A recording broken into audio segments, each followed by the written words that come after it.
প্রিয় শিক্ষার্থীবৃন্দ, আসসালামু আলাইকুম। আশা করি ভালো আছো। আমিও ভালো আছি। বরাবরের মতো আজও অনলাইন ক্লাসে তোমাদেরকে স্বাগতম জানাচ্ছি। ইতিপূর্বে আমি তোমাদের বিশেষ করে সমুদ্র স্রোত ও জোয়ার ভাটা চ্যাপ্টারটা শেষ করলাম। আজকে একাদশ এবং দ্বাদশ শ্রেণীর ভূগোল দ্বিতীয় পত্রের চতুর্থ অধ্যায়ের কৃষি চ্যাপ্টার কিছু আলোচনা করার জন্য আজকে সূচনা করতে যাচ্ছি। সবার সুস্বাস্থ্য কামনা করে দেখি শেয়ার স্ক্রিনে চলে যায়।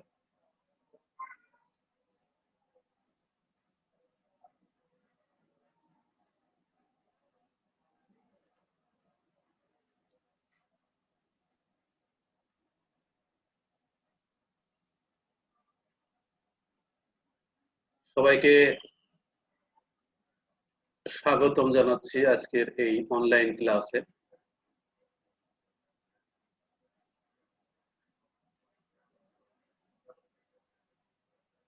সবাইকে শুভেচ্ছা। বাংলাদেশে আজকের এই করোনাপূর্ণ দিনে আমার এই সামান্য প্রচেষ্টা দেখা যাক। সবাইকে শুভেচ্ছা জানিয়ে শুরু করছি। প্রথমে আসি শিক্ষা পরিস্থিতিতে।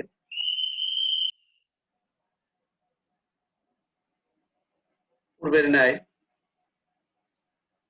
নাম মোহাম্মদ আকবর আলী, পদবী সহকারী অধ্যাপক, মুক্তিযোদ্ধা কলেজ যশোর। মোবাইল নম্বরটা দেওয়া আছে এবং ইমেল ঠিকানাটা দেওয়া আছে। এইবার আমি পাঠ পরিস্থিতিতে বা বিষয় পরিস্থিতিতে চলে আসি। বিষয় পরিস্থিতি, বিষয় ভূগোল দ্বিতীয় পত্র, শ্রেণী একাদশ ও দ্বাদশ, অধ্যায় চতুর্থ, অধ্যায়ের বিষয় হচ্ছে কৃষি। তাহলে আজকে একটা নতুন অধ্যায় শুরু করতে যাচ্ছি। অধ্যায়টার নাম হচ্ছে কৃষি বা এগ্রিকালচার। অত্যন্ত সহজ একটা চ্যাপ্টার, দেখি কি করতে পারি। প্রথমে আমরা নিচে কিছু ছবি দেখি। এখানে দেখো একটা ধানের ক্ষেত, এক ভদ্রলোক কৃষক, উনি ধানের ক্ষেতে সার দিচ্ছেন। এটা একটা সবজি ক্ষেত, এটাও একটা ধানের ক্ষেত, এটা একটা ধান রোপণ করছে। এই যে কৃষি কাজ, তার মানে এই কাজগুলো সবই কিন্তু কৃষি কাজের আওতাভুক্ত। এই কৃষি কাজে চলতে হলে আমাদের কিছু উপাদান বা ফ্যাক্টরের উপরে নির্ভর করতে হয়। তাহলে দেখি আজকে আমার পাঠ শিরোনামটা কি হতে পারে।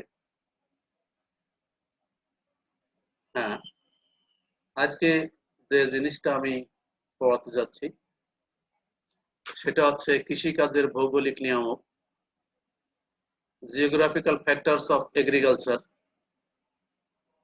তাহলে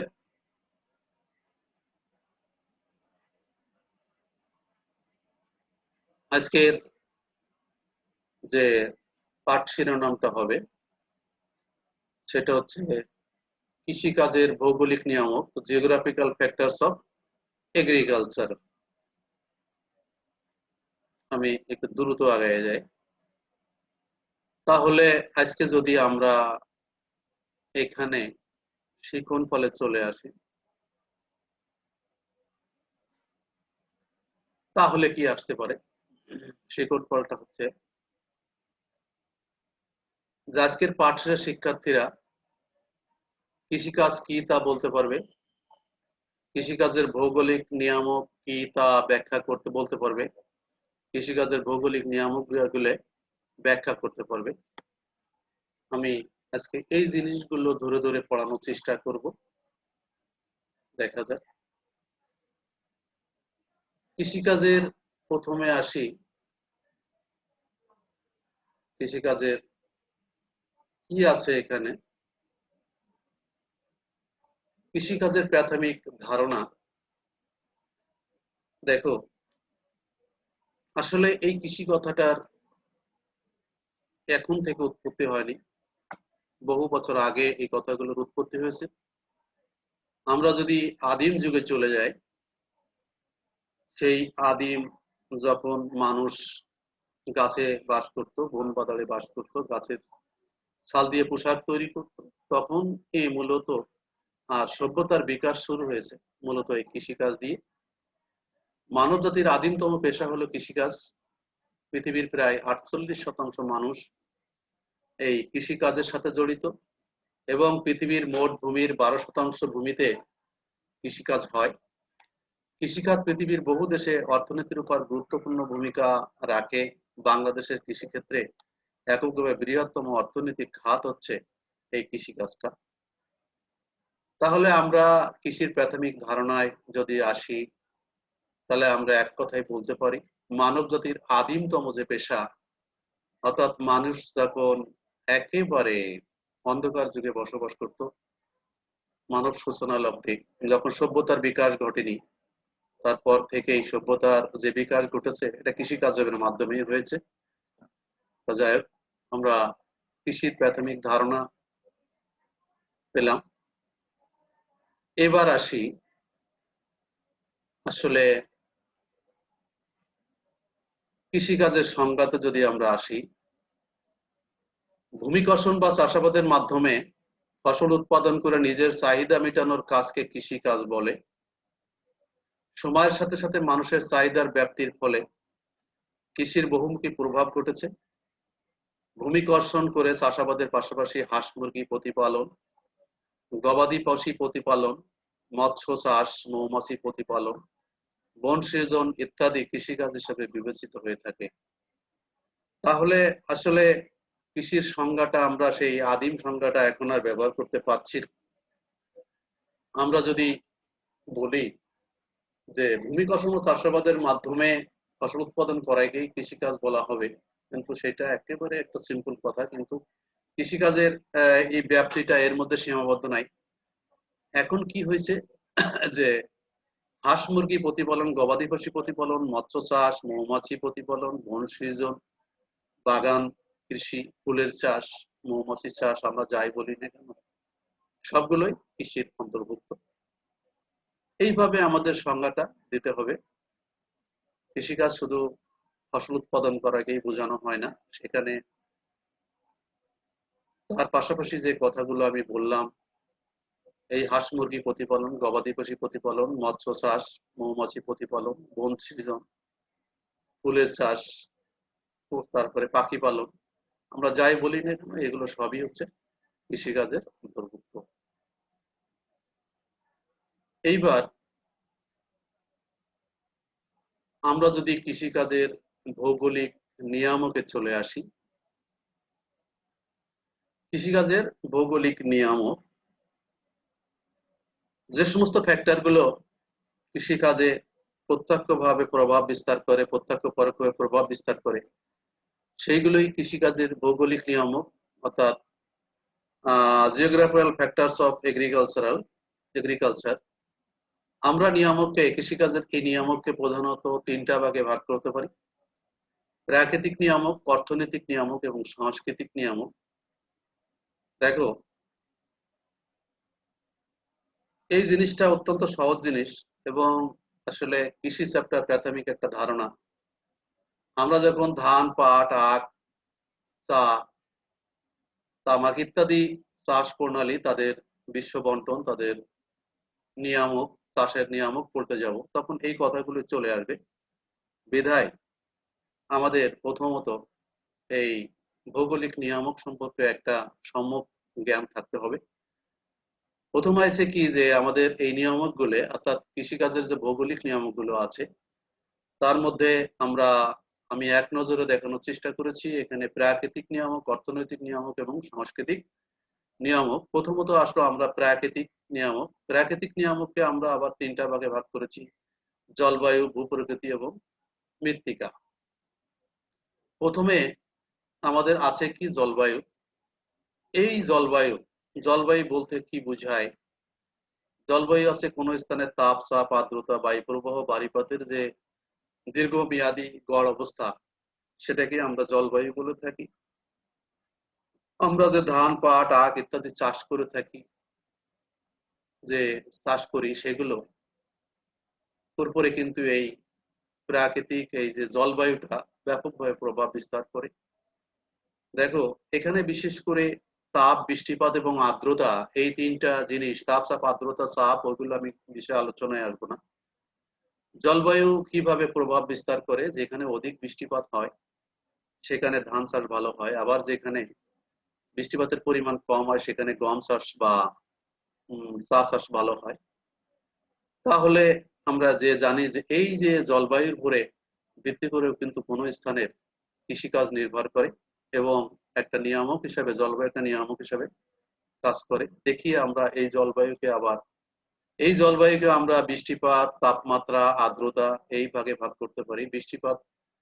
বৃষ্টিপাত না হলে যেমন কৃষিকাজ হয় না। তারপরে তাপমাত্রা কম বেশির পরে নির্ভর করে কৃষিকাজ। অতিরিক্ত তাপমাত্রা যেখানে আছে বা অতি নিম্ন তাপমাত্রা যেখানে আছে, উভয়ই কিন্তু একটা নির্দিষ্ট পরিমাণ তাপমাত্রা দরকার কৃষিকাজের জন্য। এটা চাষ ভিত্তিক অর্থাৎ ফসল ভিত্তিক এর পার্থক্য ঘটে।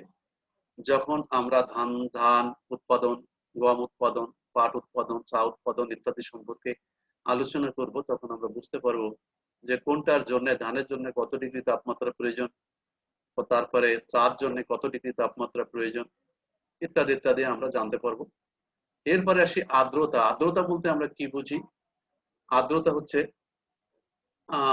আর্দ্রতা হচ্ছে তোমার বায়ুতে যে জলীয় বাষ্পের পরিমাণ, অর্থাৎ পানির উপস্থিতিতে, বায়ুতে পানির উপস্থিতি হচ্ছে বায়ুর আর্দ্রতা। এই আর্দ্রতার পরিমাণ যেখানে বেশি হয় সেখানে বৃষ্টিপাতের পরিমাণও বেশি থাকে, আর আর্দ্রতার পরিমাণ যেখানে কম থাকে সেখানে বৃষ্টিপাতের পরিমাণও কম হয়।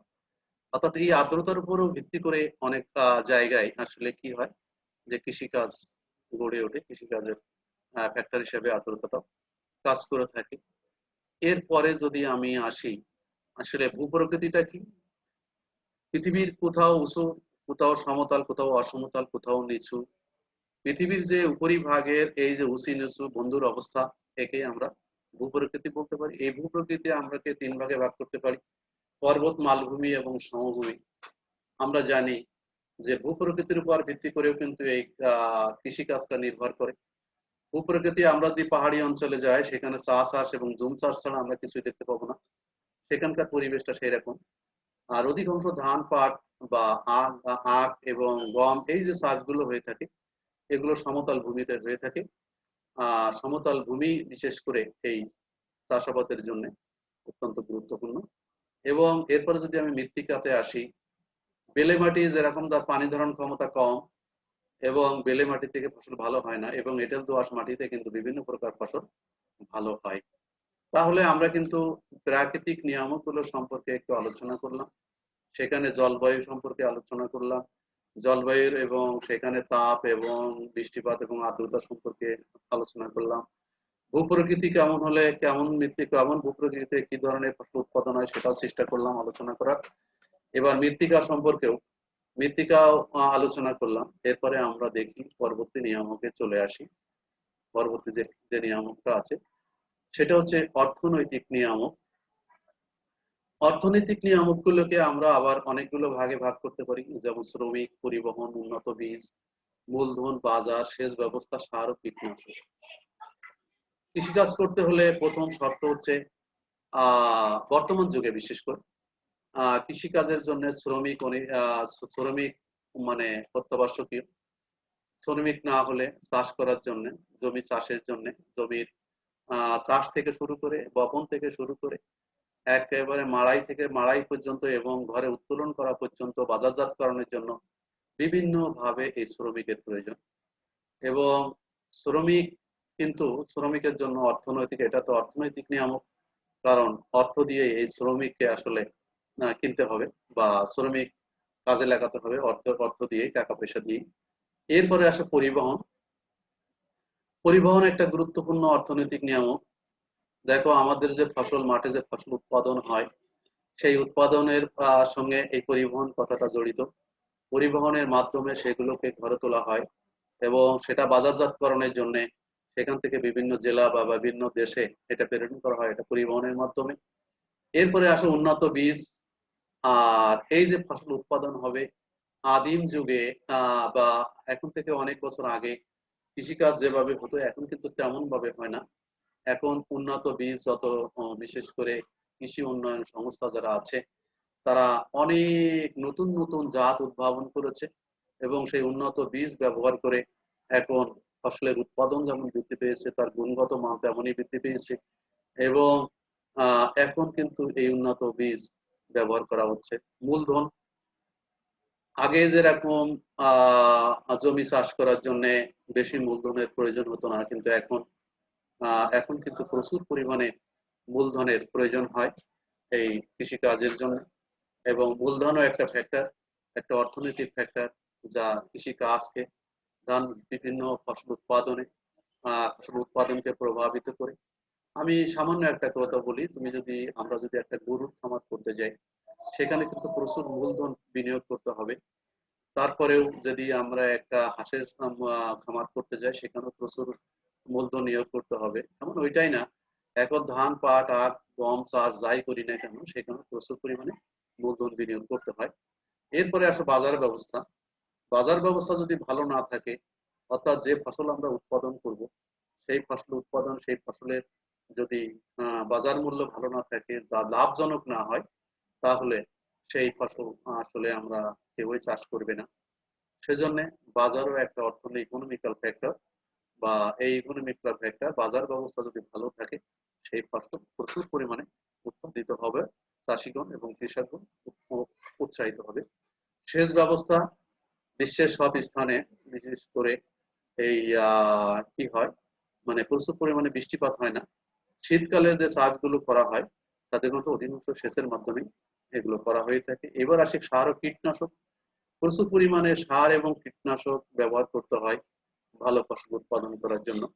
কাজেই এটাও একটি অর্থনৈতিক নিয়ামক যা কৃষিকাজকে প্রভাবান্বিত করে।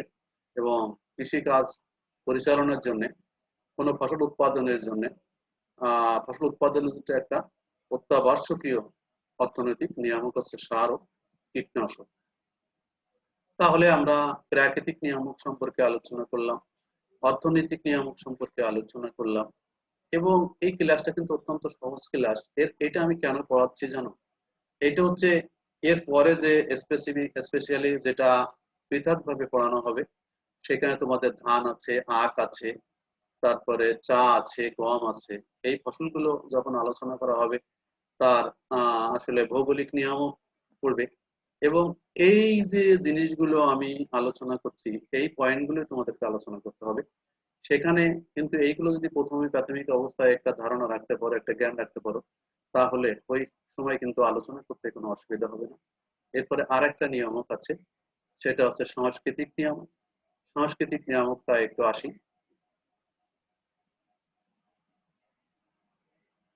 দেখো, সাংস্কৃতিক নিয়ামকটা হচ্ছে কি হচ্ছে, যেমন রাষ্ট্রের সহযোগিতা।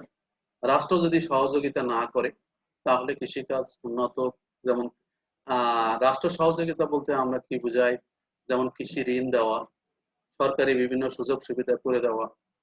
তারপর এই যে রাষ্ট্রীয় সহযোগিতা যদি থাকে তাহলে কৃষিকাজের উন্নতি সম্ভব।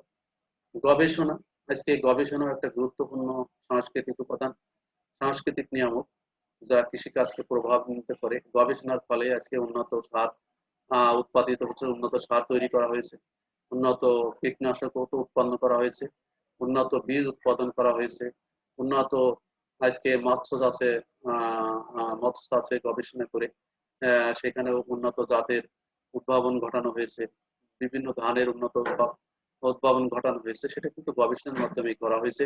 এবং এটা একটি সাংস্কৃতিক নিয়ামক।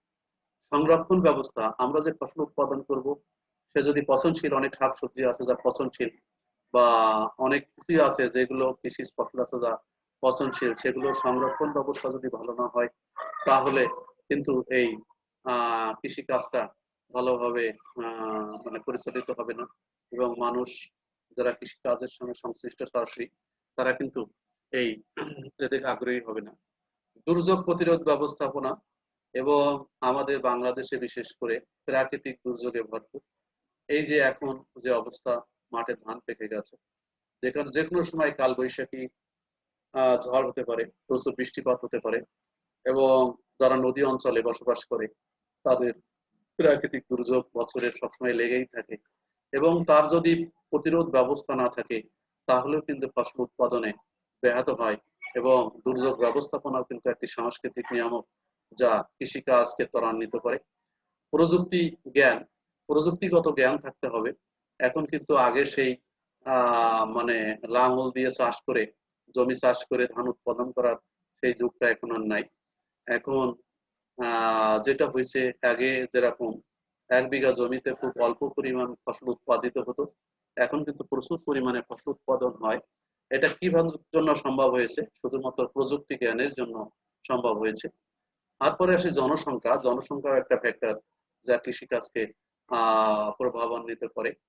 দেখো, জনসংখ্যা যদি এদেশের বাংলাদেশের যেসব দেশে জনবহুল দেশ, সেখানে বিভিন্ন কর্মসংস্থানের অভাব, কিন্তু এই জনসংখ্যা কৃষিকাজের সঙ্গে সরাসরি জড়িত, কৃষিকাজের সঙ্গে সরাসরি জড়িত। এবং জনসংখ্যাও কিন্তু একটা ফ্যাক্টর, এবং এটাও কিন্তু একটা গুরুত্বপূর্ণ সাংস্কৃতিক নিয়ামক যা কৃষিকাজকে মানে ত্বরান্বিত করে এবং কৃষিকাজকে সহায়তা করে থাকে। দৃষ্টিভঙ্গিগত পার্থক্য, দৃষ্টিভঙ্গিগত পার্থক্যও কিন্তু কৃষিকাজকে ত্বরান্বিত করে। যেমন আহ আহ চীনের কৃষিকাজ এবং আমাদের দেশের কৃষিকাজ কিন্তু এক নয়। চীন কিন্তু অনেক আগিয়ে গিয়েছে এই কৃষিকাজে। যাই হোক, আমি একটা সংক্ষিপ্ত আলোচনা করলাম, এখানে চেষ্টা করলাম তোমাদের। তাহলে আমি আজকে যে জিনিসটা পড়ালাম সেটা হচ্ছে কি, যে কৃষিকাজ বলতে কি বুঝে, কৃষিকাজের উৎপত্তি কোথা থেকে হলো, কৃষিকাজের সংজ্ঞা, কৃষিকাজের যে ভৌগোলিক নিয়ামক অর্থাৎ জিওগ্রাফিক ফ্যাক্টরস অফ এগ্রিকালচার, এটা বিশেষ করে এগ্রিকালচার, এটাকে আমরা কয় ভাগে ভাগ করেছি নিয়ামককে? 3টা ভাগে ভাগ করেছি। একটা আহ একটা হচ্ছে ফিজিক্যাল বা প্রাকৃতিক, একটা আরেকটা কি করছি ইকোনমিক্যাল বা অর্থনৈতিক, আর একটা হচ্ছে কালচারাল বা সাংস্কৃতিক নিয়ামক। এবং সেই নিয়ামকগুলোর আরো অনেকগুলো উপাদানে বিভক্ত করে সেগুলো একটা সংক্ষিপ্ত আলোচনা আমি চেষ্টা করেছি। আশা করি ক্লাসটা করলে তোমাদের ভালো লাগবে এবং পরবর্তী যে ক্লাসগুলো সেগুলো বুঝতে পারবে। যাই হোক, আজকে আমি আমার এই সংক্ষিপ্ত আলোচনা এখানে শেষ করতে পারছি। সবাই সুস্থ থাকো, সুন্দর থাকো, ভালো থাকো, নিজে নিরাপদে থাকো, সবাই মাস্ক ব্যবহার করো, সামাজিক দূরত্ব বজায় রাখো, স্বাস্থ্যসম্মত জীবন যাপন করো, নিজের প্রতি খেয়াল রাখো, পরিবারের প্রতি খেয়াল রাখো। এই কামনা করে আজকের মতো আমি এখানে শেষ করছি। ধন্যবাদ সবাইকে। আল্লাহ হাফেজ।